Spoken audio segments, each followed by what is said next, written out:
Imposter syndrome is a thing that all of us face, I think, at some point or another.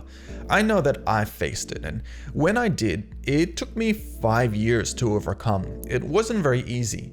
Imposter syndrome for me felt like I just wasn't good at design or development. I had been doing it as a hobby for at least 5 to 10 years before that, and while it was something that I was really passionate about, I was working in IT at the time, and imposter syndrome for me meant that I didn't want to make that career switch to making websites as a full-time job. I didn't even want to do it as a freelancing job or anything in general, and for me, it meant that I just thought I wasn't good enough. Why this happened was because when I was having a look and comparing myself to some of the websites I saw around, I thought I was doing a terrible job. I compared myself to websites like real estate companies and mining companies and those AAA awards that they hand out to the best websites in each year. And these are very harsh places to compare yourself against. I was working in IT at the time, and because of that, I didn't really have anyone to compare myself to. And at some point in my company, we did hire a web developer. And when we did, and we needed some basic web stuff done, I noticed that they took actually quite a long time. And I thought to myself, well, maybe I could have done a little bit better than that. Maybe I'm not as bad as I think I am. And my imposter syndrome slowly started to fade away. And then I decided maybe I need to test myself. Maybe I need to challenge myself, because otherwise I'll always live in this fear that I'm just not good enough to do websites or design in general. So what I decided to do was some freelance work. I went out to market and I was requested to build out some WordPress websites. And at that point in time, I had no idea what I was doing, but that was okay because I wanted to figure it out.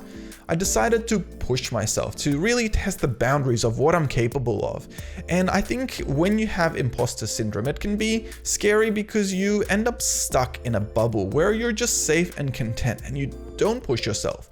And that way you might not ever grow, you might not get out of that imposter syndrome.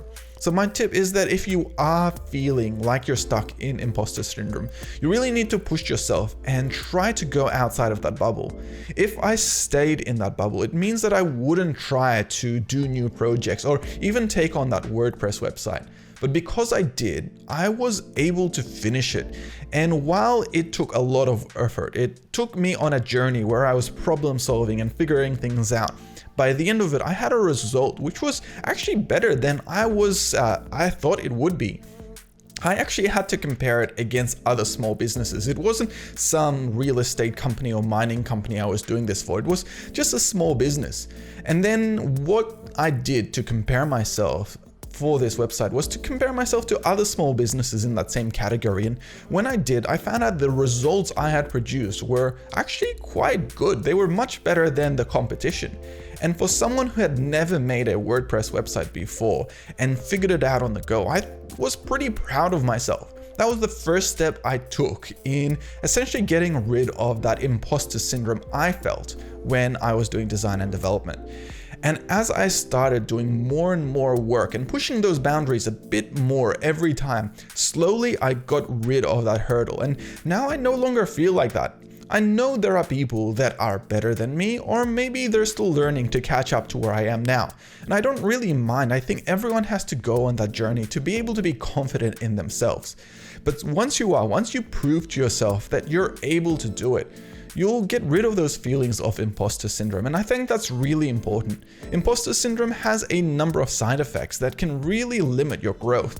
It means that you might stop pushing yourself from doing more. It might mean that you stop asking for promotions or pay rises. And this means that you might not have as much time in the future for yourself because you're always working so hard for such a small amount.